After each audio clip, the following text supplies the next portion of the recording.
매크로에 너무 피곤하다. 이거 뭐 하루마다 그렇죠. 어느 장단에 맞춰야 될지 모르는 그런 맞아요. 상태잖아요. 네. 지금. 금리 오르면 빠지고 내리면 오르고 맨날 왔다 갔다. 근데 어쨌든 큰 흐름은 바뀌지 않을 겁니다. 네. 금리는 동결이 될 거고요. 당분간 유지가 될 거예요. 지금 종목 장세가 굉장히 활발하게 움직이고 있어요. 네. 종목 위주로 좀 보자 그래서 이슈를 조금 가져왔는데요. 전체 시장 측면에서 우리가 좀 조심을 해야 되는 사안들이 있나요? 6월 달이 됐건 간에 3분기가 됐건 간에 아니면 하반기 전체 한 세 가지 정도가 있는데요. 주제를 보니까 하반기 코스피 상승 탄력이 둔화되나 물음표를 주셨습니다. 그래서 궁금해서요. 먼저 좀 여쭤볼까요? 네. 여기 자료가 있는데 이렇게 경로를 제가 좀 그려놨어요. 그리고 밴드도 있고 3,000포인트를 제시를 했는데요. 근데 굉장히 상징적인 숫자이긴 합니다. 근데 달성할 수도 있는데 달성하지 못할 확률이 훨씬 더 높아요.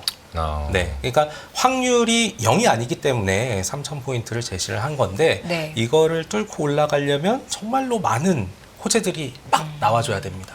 어쨌든 3,000이 되려면 금리가 한 번 정도 인하는 무조건 돼야 되고 그리고 여기에다가 한국 시장의 내부적인 요인이 있어요. 그게 조금 개선돼야 됩니다. 어떠한 요인들을 네, 저는 한 세 가지 정도를 보고 있는데요. 이거는 정량적으로 평가를 할 수가 없는 부분이에요. 일단 그 세 가지가 뭐냐면 첫 번째는 공매도와 관련된 이슈가 있습니다.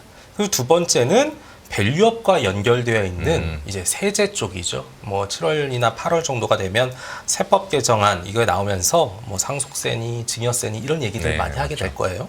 그럼 마지막은 금투세입니다. 그러니까 요 세 가지가 상단을 조금 막아놓고 있는 그런 모습이에요. 그와 네. 동시에 굉장히 민감한 주제, 투자자는 사실 민감한 주제이기도 하죠. 맞습니다. 그래갖고 이런 것들을 보게 되면 수급적인 측면에서 약간 올라가는 게 좀 더딜 수 있고, 근데 만약에 이게 정말로 시장에 신화적으로 바뀌게 되면 정말로 뭐 투자자들이 기대했던 것만큼 아마 금지도 연기되고 세제도 낮아지고 도입 안 하고 이렇게 되면 그때는 충분히 가겠죠. 3천 이상 가는 거는 네. 인정하지 않을까라는 생각도 해보게 그렇죠. 되네요. 네. 그래서 뭐 그렇게 생각을 하고 있고요. 여기 숫자가 있는데 일단 3,000포인트는 12개월 포워드, 그러니까 앞으로 다음 10개월간의 이 숫자를 보는 겁니다. 네. 그러니까 ROE가 자기자본이익률이라고 해서 수익성인데 이게 지금 현재 한 8.9인데요. IT가 워낙에 좋다 보니까 뭐 9%까지 올라가는 거는 뭐 너무나 당연할 것 같다 생각을 하고 있고, 근데 그러려면은 여기에 또 이제 대응이 되는 세로 축에 있는 요구 수익률, 그러니까 자기자본 비용을 봐야 돼요. 근데 한국 같은 경우에는 지금 무위험이자율과 리스크 프리미엄을 합치게 되면 한 9.25% 정도가 되는데요. 금리를 한 번 정도 내리게 되면 9%로 될 거고, 그때 이렇게 대응되는 뭐 3천 정도 갈 수도 있다. 근데 확률은 낮다. 이렇게 생각을 하고 있습니다. 그리고 하반기 여기 제가 그 전망의 제목을 보니까 네. 네. 카테나치오라고 네. 지어주셨는데 이게 저희 축구 용어, 축구에서 네, 이탈리아가 하는 그 맞아요. 용어 맞죠? 네, 그러니까 저하고 어느 정도 세대가 좀 네. 비슷해서 아시는 것 같은데. 저는 잘 모르니까 네. 설명해 주세요. 네, 이게 카테나치오가요. 20년 전이라고 보시면 돼요. 사실 그 전인데 우리나라가 2002년도에 굉장히 축구가 그렇죠. 열광적이었죠. 그때 이탈리아하고 싸웠는데 그 당시에 이제 이탈리아의 축구 전술이 이 카테나치오라는 빗장 수비였어요. 그러니까 수비를 굉장히 탄탄하게 하고 공격수 한두 명 가지고 네. 점수 내 가지고 이기는 전략입니다. 그래서 굉장히 유명한 거예요. 근데 지금은 사실 맞지 않는 전략이죠. 제 한국 축구만 보더라도 이제는 그런 거 없습니다. 그렇죠. 전원 공격, 전원 수비. 토탈 사커. 네, 토탈 사커죠. 근데 네. 제가 이걸 가져온 이유는 올해는 그렇게 하는 것보다는 굉장히 탄탄한 수비수들을 잘 엮어놔야 된다. 그리고 약간 우리나라 축구 선수로 치자면은 제가 요즘보다 옛날을 조금 더 좋아하기 때문에 안정환 선수 같은 이렇게 딱 쪼커로 나와가지고 쫙 점수 내는 이런 슈퍼스타급의 네, 그런 게 사람이죠. 필요한데요. 그래서 그런 종목들과 산업을 골라서 트레이딩을 하고 그리고 수비수를 잘 갖춰놓는 그런 빗장 수비 같은 전략이 올해는 조금 필요하지 않을까 그래서 이렇게 썼는데, 근데 요새 고객분들이 젊으신 분들이 많아가지고 설명하는데 시간이 좀 오래 걸려요. 아, 카테나치오 요즘에 이제 축구 전술을 안 쓰다 보니까 네. 잘 모르실 네. 수도 있겠구나. 네. 그렇죠. 그렇습니다. 그러면은 일단 뭐 수비부터 시작해 보면 어떤 수비수들로 깔고 가야지 네. 저희가 이제 하반기 때 여러 가지 변동성 장세들 이런 것들을 잘 넘길 수가 있을까요? 방어할 수 있을까요? 아까 보여드렸던 자료에도 있는데 네. 여기 네 번째 칸에 있어요. 이제 뭐 네 가지가 있고 반도체, 자동차, 음식료, 유틸리티. 요거가 굉장히 강력한 수비수가 네. 될 거다 생각을 하고 있고요. 자동차가 약간 조금 구멍의 느낌이 있긴 한데 네. 요 네 가지를 꼭 채워가시는 거를 저는 말씀드리겠고요. 요 이제 공격수 이 교체 후보로 이렇게 있습니다. 금융, 기계, 비철, 화장품, 운송 정도가 있는데 지금은 뭐 금융, 기계, 화장품이 굉장히 뛰어나죠. 그래서 네. 이 업종들은 트레이딩 관점에서 보시고요. 위쪽에 있는 것들은 그냥 들고 오래 쭉 간다. 이렇게 조금 봐주시면 좋을 것 같습니다. 그 운송 같은 경우는 보통 이제 네. 요즘에 살짝 소외된 느낌도 있는 그 섹터 같기도 한데 네. 운송을 교체 선수로 꼽으신 이유가 있으실까요? 네, 운송, 그러니까 교체 선수는 오래 뛸 수는 없어요.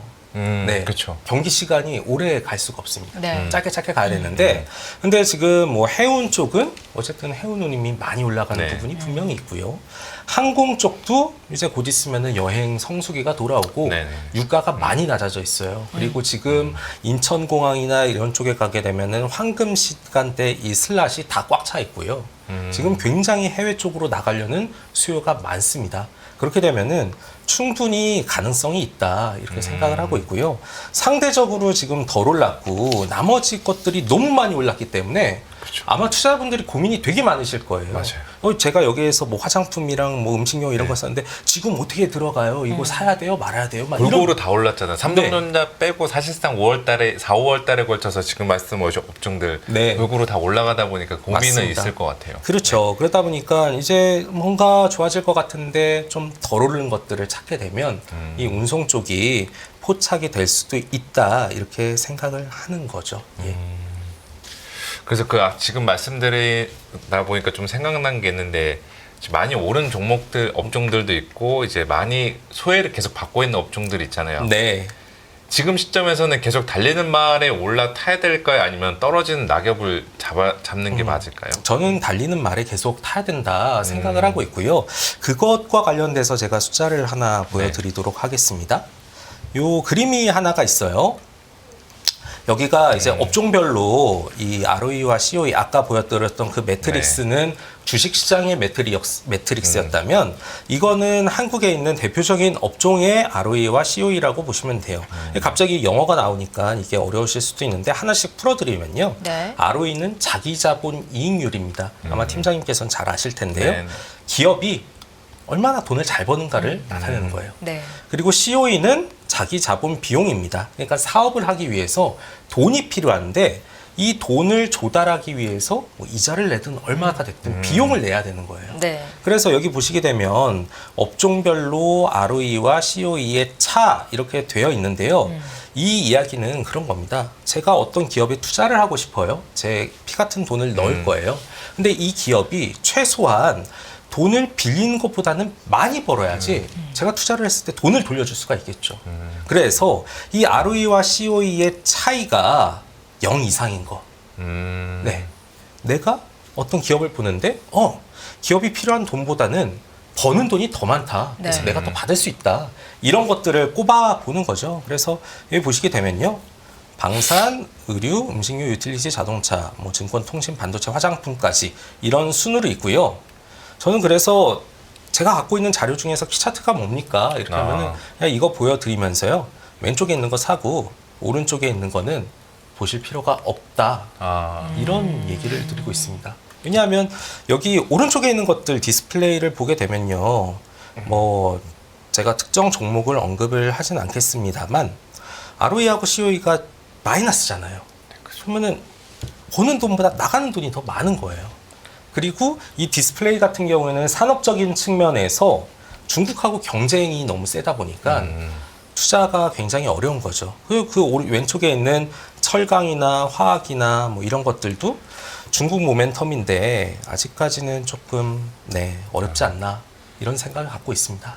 그래서 저 쉽게 말해 저 똔똔 쳤을 때 플러스 나는 업종들이 네. 하반기 때 들고 갈 만한 업종이라고 말씀하시는 거죠. 네, 그러니까 지금 여기 왼쪽에 있는 음. 0보다 큰 업종이 지금까지 굉장히 좋았어요. 근데 맞습니다. 이게 어쨌든 앞으로 12개월 포워드를 보는 거기 때문에 이 흐름이 바뀔 가능성은 낮아요. 그러면 최소한 돈을 버는 것들을 계속 끌고 가야 된다 이런 생각을 갖고 있고요. 또 여기에서 추가적으로 좀 설명을 드리면 만약에 금리가 낮아지는 게 빠르게 나타난다면 네. 여기 가운데쯤에 있는 별로 이제 특정적으로 보이지 않는 것들, 뭐 대표적으로 바이오 같은 뭐 헬스케어 이런 것들이 있을 텐데 이 금리가 낮아지면은 자기 자본 비용 요구 수익률이 같이 낮아지기 때문에 그냥 올라가는 형태가 나올 거예요. 근데 제가 봤을 때는 금리는요 낮아지기가 좀 힘들다. 저는 이렇게 생각을 하고 있고요. 그리고 저희 하우스에서도 아마 FOMC에 대해서 앞에서 많이 말씀을 주셨을 텐데 이게 생각이 다르다 보니까 올해 기준으로 말씀하시는 거죠? 네, 올해 기준이죠. 저희는 한 번, 미국 한 번 생각을 하고 있고 그것도 9월이 아니고 11월 12월. 이후 이렇게 보고 있습니다. 11월 대선 끝나고 네, 나서요. 대선 끝나고 나서고요. 뭐 한국 시장이니까 한국이 중요한데 한국도 11월 정도. 근데 미국이 12월에 하게 되면 11월에 못 할 수도 있다. 이런 생각을 좀 갖고 있습니다. 그러면 고금리는 어쨌든 계속 유지가 되는 거예요. 네. 그래서 이런 걸 보게 됐을 때는 돈 잘 버는 기업들을 보자. 이렇게 말씀을 드릴 수밖에 없을 것 같습니다. 그 앞쪽에 있는 업종 중에서 유틸리티도 포함이 네. 돼 있는데 여기는 네. 어떤 종목이 좀 포함이 되나요? 네, 유틸리티는요. 네. 저는 사실 원전과 관련된 그런 기업들을 보고 있었어요. 그러니까 최근에 갑자기 가스가 빵빵빵 튀는데 네. 그거는 전혀 몰랐고요. 네. 알 수도 없었고. 네, 그래서 이거는 거의 뭐 뒷걸음질 하다가 뭐 잡은 격이라고 그렇죠. 그런 거인데 근데 사실 이거를 빼고요. 이 유틸리티를 봐야 되는 이유는 너무나 확실합니다. 이게 어떤 경제가 성장을 하려면 부가가치가 많이 늘어야 돼요. 네. 근데 부가가치를 늘릴 수 있는 방법은 결국에 어떤 경제를 성장시키기 위해서 우리가 대표적으로 노동을 투입을 하냐 아니면 자본을 넣냐 그게 아니면 기술 발전인데 사실 그 두 개는 지금 좀 정체되어 있고 우리가 기술 발전 쪽을 볼 수밖에 없잖아요. 네. 근데 그 기술 발전을 AI를 통해 가지고 다 진행을 하고 있는데 이 AI를 하기 위해서는 정말로 많은 전기가 필요합니다. 네. 근데 이거는 아마 지금 보시는 시청자분들도 다 아실 거예요. 전기가 많이 필요하다. 그럼 전기를 만들 수 있는 것들이 무엇이 있을까? 결국에 유틸리티 쪽에 있는 원전 이런 게 될 수밖에 없거든요. 그러다 보니까 계속해서 SMR 얘기가 나오고 있고 빌 게이츠가 이야기를 하고 있고 관련된 종목이 움직이고 이런 형태가 진행이 되고요. 그리고 여기서 추가적으로 저는 한국전력이라는 우리나라의 전력 회사도 굉장히 좀 지켜봐야 된다 생각을 해요. 왜냐하면 이 회사가 전기료가 높아져야지 돈을 법니다. 네. 네. 근데 전기료를 못 올리고 있어요. 왜 못 올릴까요? 뭐 선거는 다 끝났는데 무슨 이유일까요? 물가가 너무 높잖아요. 네, 물가가 너무 높은데 저는 사실 생활 물가는 잘 모르겠습니다. 근데 저희 집에서 가끔씩 과일을 먹어요. 네. 근데 과일 먹는데 저는 과일을 되게 안 좋아해요. 네. 그래서 이거 과일 값이 너무 비싼 그쵸. 거에 대해서 이거 왜 이렇게 비싸냐 이런 생각을 하는 사람이에요. 근데 그 과일 대표적으로 사과 말이 안 된다. 이거 진짜로 너무 비싸다. 이렇게 생활 물가가 전반적으로 다 올라가고 있는 상황에서 전기료 같은 공공요금을 올리기가 굉장히 부담일 거예요. 네네. 근데 이거를 더 이상 못 올리게 되면 아마 하반기에 다른 기업들이 되게 힘들어질 수가 있어요. 이 어떤 이 논리냐면요. 한국전력 같은 경우에는 흑자를 내긴 했지만 사업 유지를 하기 위해서는 돈이 계속 필요합니다. 근데 이게 자체적으로 돈을 벌면 괜찮겠죠? 네. 근데 그게 막혀 있으니까 타인 자본, 빚을 끌어와야 돼요. 부채를 찍어야 돼요. 근데 채권을, 한전채를 찍게 되면 지금 시장에 돈이 조금 말라 있는 상황인데 중소형 기업들, 뭐 PF를 비롯해서 네네. 그리고 이런 것들 이쪽은 굉장히 위축이 될 수밖에 없어요. 그러면은 한 군데 조금 튀어주면은 나머지가 살 수가 있는데 이거를 안 하게 되면 굉장히 꼬이는 부분이 나타날 수가 있는 거죠. 그래서 아마도 뭐 예측을 정확하게 할 수 없지만 제 생각엔 하반기에는 분명히 좀 전기를 올려주면서 숨통을 틔워줄 것이다. 이렇게 그러면 생각을 하고 있습니다. 실적도 이제 자연스럽게 올라가게 되는. 네, 그 실적도 그림을 올라가게 될 거고요. 실적 올라가면 아마 한 3년 동안 배당 못했는데 배당도 하게 될 거예요. 네, 그렇게 본다면은 긴 관점에서 유틸리티는 충분히 가져가도 된다 이렇게 생각을 하고 있는 거죠. 다음으로 저희가 좀 주목해 볼 만한 자료가 있을까요? 네, 네. 여기에서 뭐 제 이벤트를 네. 조금 설명을 드리겠습니다. 제가 고객분들 그리고 개인 투자분들 많이 봬요. 네. 그러니까 요새는 증권사도 리서치 센터 좀 많이 바뀌어가지고 예전처럼 펀드 매니저 같은 고객분들 보기도 하지만 이제는 WM 쪽, 리테일 쪽도 되게 많이 나가요. 근데 제가 양쪽에서 듣는 공통적인 이 피드백은 이 매크로에 너무 피곤하다. 이거 뭐 하루마다 그렇죠. 어느 장단에 맞춰야 될지 모르는 그런 맞아요. 상태잖아요. 네. 지금. 금리 오르면 빠지고 내리면 오르고 맨날 왔다 갔다. 금요일 날 주말이 다가왔는데 미국 고용이 너무 잘 나가지고 이거 어떡하냐. 또 아니나 다를까 또 월요일 날 또 고퍼주는 또 빠지고 왔다 갔다 너무 피곤해요. 그래서 이 매크로도 중요한데 근데 어쨌든 큰 흐름은 바뀌지 않을 겁니다. 네. 금리는 동결이 될 거고요. 당분간 유지가 될 거예요.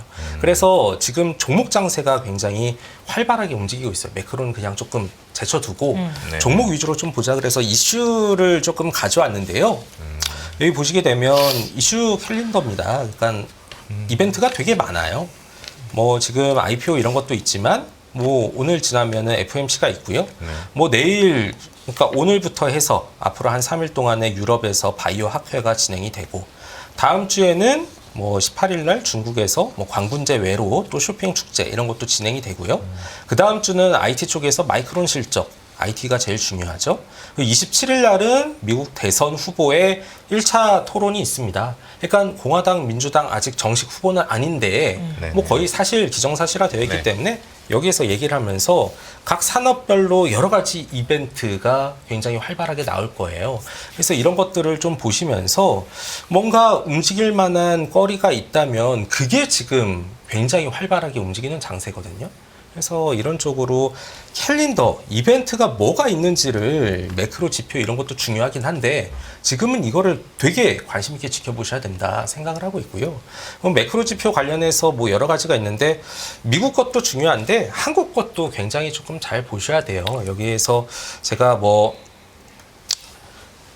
보여드릴 수는 없는데 여기 지난 1일 날 음식료 쪽에서 막 여러 가지 제품 가격 인상을 했어요. 네. 근데 이때가 쉬는 날이었는데 6월 1일이 수출 데이터가 나왔어요. 한국의 네, 수출 데이터가 나왔는데 품목이 뭐 여러 가지 좋아진 게 있는데 지금 음식료가 굉장히 좋잖아요. 그렇죠. 음식료와 화장품 근데 다 수출이 좋아요.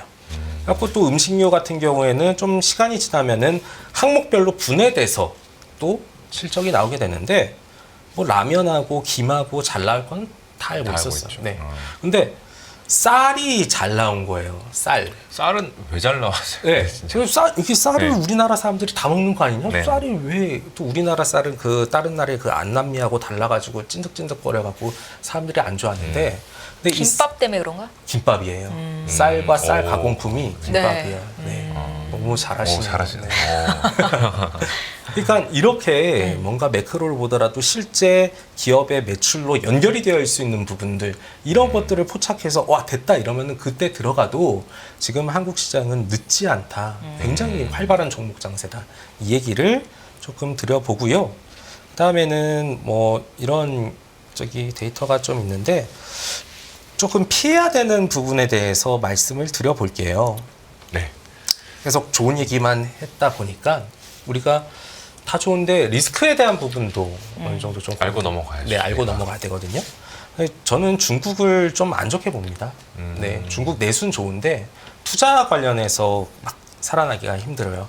아마 팀장님께서는 아시겠지만 여기 이 자료에 혹시 자료를 보고 계시면요. 네. 오른쪽에 이 중국의 신용자극 지수라고 그 블룸버그에서 크레딧 그렇죠. 임펄스 인덱스라고 있어요. 이게 일반적으로 밑으로 내려가게 되면 중국 관련 투자주는 안 좋습니다. 저게 대표 선행지수 중 하나 아닌가요? 네, 맞죠? 대표 선행지수고 설명력이 굉장히 높은 것 중에 하나. 이게 내려가는 거는 결국에 돈을 안 푼다는 얘기죠. 근데 한국이랑 똑같은 게 돈을 안 풀게 되면 결국에 가운데 있는 그림처럼 부동산이 살아나지가 않아요.